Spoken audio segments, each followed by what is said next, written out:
Kindly ये बताएँ कि जो अभी मार्केट चल रही है पाकिस्तान की, इसके ऊपर थोड़ी-सी डिस्कशन करते हैं। आप ऑप्टिमिस्टिक हैं? Do you see that the things are going to continue जैसे कुछ बुल रन जैसी कैफ़ियत है? क्या आपको नज़र आ रहा है आगे फ्यूचर में पाकिस्तानी मार्केट का स्पेशली स्टॉक एक्सचेंज का और उसके साथ-साथ जो इस्लामिक है, उसके बारे में? जी, मैं आपको थोड़ा-सा इस्लामिक का जर्नी बता दूँ पहले कि देखें इस्लामिक एसेट मैनेजमेंट जैसे मैंने कहा कि मीज़ान ने स्टार्ट की थी 2000 के करीब 2002 के करीब बल्कि और अब उसका जब ज़ाहिर है अगेन कोई चीज़ स्टार्ट होती है तो उसका मार्केट शेयर ज़ीरो ही होता है और वहाँ से फिर स्टार्ट होता है। तो अल्हम्दुलिल्लाह आज इस्लामिक म्यूचुअल फंड इंडस्ट्री का जो मार्केट शेयर है वो 45% पे है। यानी कि अगर एसेट मैनेजमेंट इंडस्ट्री में अगर आज ₹100 हैं तो उसमें से 45 रुपीज़ इस्लामिक फंड्स के पास हैं। तो माशाल्लाह एक बहुत अच्छा जर्नी रहा है। रहा जहाँ तक आपका सवाल है कि मार्केट का तो देखिए market is a reflection of 2 very important factors. One is the macro economic conditions, the second important is the level of confidence of the investors या कहना चाहिए कि मार्केट का परसेप्शन क्या है लोगों के बारे में। एक तो चीज़ है कि जो स्टॉक यानी एक तो कहना चाहिए कि बल्कि इसको दूसरे बड़े सिंपल अल्फाज में मैं कहूँ तो ये कहूँ कि what where are we today, where is the economy today and where is it going, यानी प्रेज़ेंट एंड फ्यूचर उसका रिफ्लेक्शन होती है मार्केट।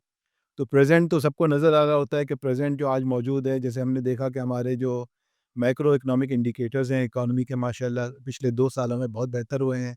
हमारे फॉरेन एक्सचेंज रिज़र्व्स इंप्रूव हुए हैं, हमारा करंट अकाउंट डेफ़िसिट कम हुआ है, बल्कि एक्चुअली करंट अकाउंट सरप्लस हमने अचीव किया है। हमारे जो हमारी आईएमएफ प्रोग्राम में हम काफ़ी स्ट्रगल कर रहे थे आईएमएफ प्रोग्राम में जाने के लिए और कुछ हमारी ऐसी सिचुएशन थी 2023 में कि हम अपने जो इवन शॉर्ट टर्म लोन्स थे उनको रीपे करने की पोजीशन में नहीं थे और एक तरह से एक इंटरनेशनल डिफ़ॉल्ट की तरफ जा रहे थे। तो पिछले 2 सालों में इसमें माशाल्लाह चीज़ों में मैक्रो इकोनॉमिक लेवल पे बहुत तेज़ी से इम्प्रूवमेंट हुई है। अगर हम डिफरेंट कंपनीज़ को देखें जो स्टॉक एक्सचेंज में लिस्टेड हैं, उनकी प्रॉफ़िटेबिलिटी को देखें तो वो भी अल्हम्दुलिल्लाह काफ़ी इम्प्रूवमेंट हुई है पिछले 2 सालों में। और जो बात आती है अब आगे की, ज़ाहिर है कि as I said market is a reflection of the present status of the economy and the future expectations about the economy. तो हमने देखा है कि हमारा इन्फ्लेशन रेट 38% तक चला गया था, हमारा पॉलिसी रेट 22% तक चला गया था। अब माशाल्लाह से हमारा इन्फ्लेशन जो है 4-5% तक आ गया है और जो लॉन्ग टर्म टारगेट है जो नज़र आ रहा है कि हमारा 5 से 7% के दरमियान इन्फ्लेशन रहेगा। और जो इंटरेस्ट रेट के हवाले से इस वक्त जो हमारा पॉलिसी रेट है वो 22% से कम होकर 11% पे आ गया है और अभी भी आगे एक्सपेक्टेशन है कि चूँकि हमारा इन्फ्लेशन कम रहेगा तो हमारे पास गुंजाइश है इस पॉलिसी रेट को शायद सिंगल डिजिट में ले जाने की। और अगर सिंगल डिजिट ना भी हो तो कम से कम 10% तक की तो काफ़ी स्ट्रॉन्ग मैं समझता हूँ कि गुंजाइश नज़र आती है। तो इन चीज़ों को देखते हुए I think I am positive on the market. एक चीज़ जो जो लोग इस बात को देखते हैं तो इंडेक्स को देखते हैं। इंडेक्स को देखने में एक थोड़ा मसला होता है कि index is a total return index. यानी अगर मैं आपको एक सिंपल सी मिसाल दूँ कि एक कंपनी है वो इंडेक्स में है, उसका शेयर प्राइस ₹100 था और 1 मिनट के लिए अज़्यूम कर लें कि इंडेक्स भी 100 पे लेवल पे ही था। उसका इस इंडेक्स में एक ही कंपनी थी, 1 मिनट के लिए सिंपल एग्ज़ाम्पल लेते हैं कि इंडेक्स बनाया गया 100 की लेवल पे स्टार्ट किया गया और एक कंपनी थी उसका प्राइस भी ₹100 था। ये इसका इंडेक्स भी आज ₹100 है 100 के लेवल पे है और उसका स्टॉक प्राइस भी ₹100 पे है। अब इस कंपनी ने लेट्स से कि 1 साल के बाद 20% रिटर्न कमाया।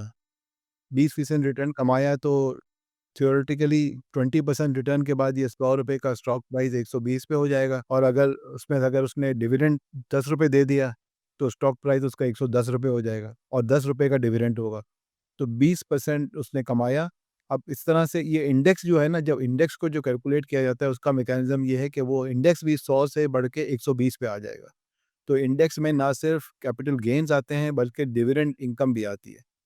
तो हमारा जो इंडेक्स है वो is a total return index और दुनिया में डिफरेंट टाइप्स के इंडाइसेस होते हैं लेकिन जो इंडेक्स होता है टोटल रिटर्न, ये आपको एक्चुअल पूरी परफॉर्मेंस दिखाता है। तो हमारे अगर अगेन थोड़ा-सा मैं बैकग्राउंड थोड़ा समझाने के लिए ऑडियंस को कह रहा हूँ कि हमारा इंडेक्स जो था वो तकरीबन 53,000 तक 2017 में था और इसके बाद हमने देखा कि वो इंडेक्स बहुत नीचे भी गया। आई थिंक अबाउट 30,000 भी हिट किया उसने, 28-30,000 भी ऊपर भी गया लेकिन 57,000 को अबोर्ड नहीं कर पाया था अंटिल सम टाइम इन 2023। तो ये 40,000 और 49,000 के बीच में इंडेक्स बहुत अरसे रहा। इस अरसे में आपने ये देखा कि इंडेक्स में ज़ाहिर है कि ये कंपनीज़ अर्निंग भी कर रही थी और डिविडेंड भी दे रही थी, तो इंडेक्स में उसका रिफ्लेक्शन नहीं आ रहा था। Index was undervalued. Index undervalued इसलिए था कि स्टॉक प्राइसेस वर अंडरवैल्यूड।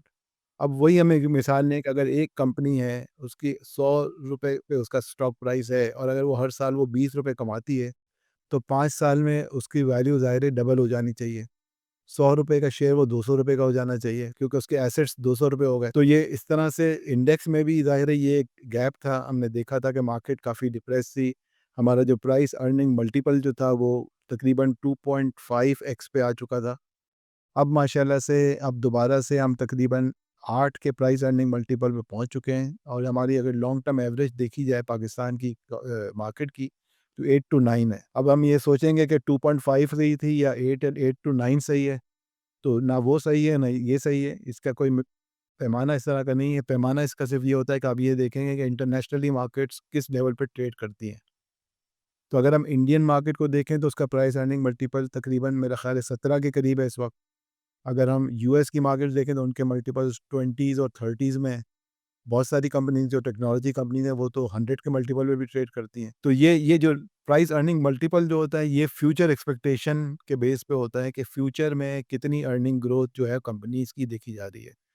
अच्छा, हमारे मुल्क में प्राइस अर्निंग मल्टीपल कम होने की भी एक वजह है कि हमारी जो ज़ाहिर है कि हमारी जीडीपी ग्रोथ है वो एक बहुत लो लेवल पे है। अगर हम जीडीपी ग्रोथ को देखें तो पिछले 2-3 सालों में हमारी जीडीपी 2-2.5% से ज़्यादा ग्रो नहीं कर पा रही। एवरेज भी मेरा ख़्याल है हमारी 3% से ज़्यादा नहीं होगी अगर हम पिछले 5-10 साल की देखेंगे। तो और अगर अगले साल की जो फ़ोरकास्ट है वो 4% के करीब है इस वक़्त। जो गवर्नमेंट की फ़ोरकास्ट है, जो आईएमएफ की जो फ़ोरकास्ट है वो आई थिंक अबाउट 3.6% है। तो अगर 3 साढ़े 3% से इकॉनमी ग्रो कर रही है, तो ज़ाहिर है कि अगर इकॉनमी में सारी कंपनीज़ आ गई, इकॉनमी में सारे बिज़नेसेस आ जाते हैं, तो ज़ाहिर है कि आपकी जो प्राइस अर्निंग मल्टीपल जो है, वो भी इस वजह से डिप्रेस रहेगा कि आपकी अर्निंग ग्रोथ कम है। जब हम 3% के रियल जीडीपी ग्रोथ की बात करते हैं और अगर आपके यहाँ इन्फ्लेशन 7% है, तो नॉमिनल ग्रोथ 10% बनता है।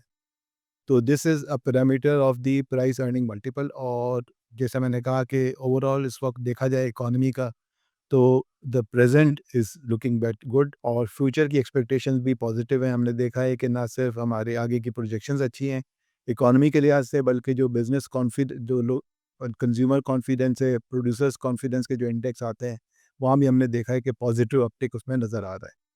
So I hope I have answered your question.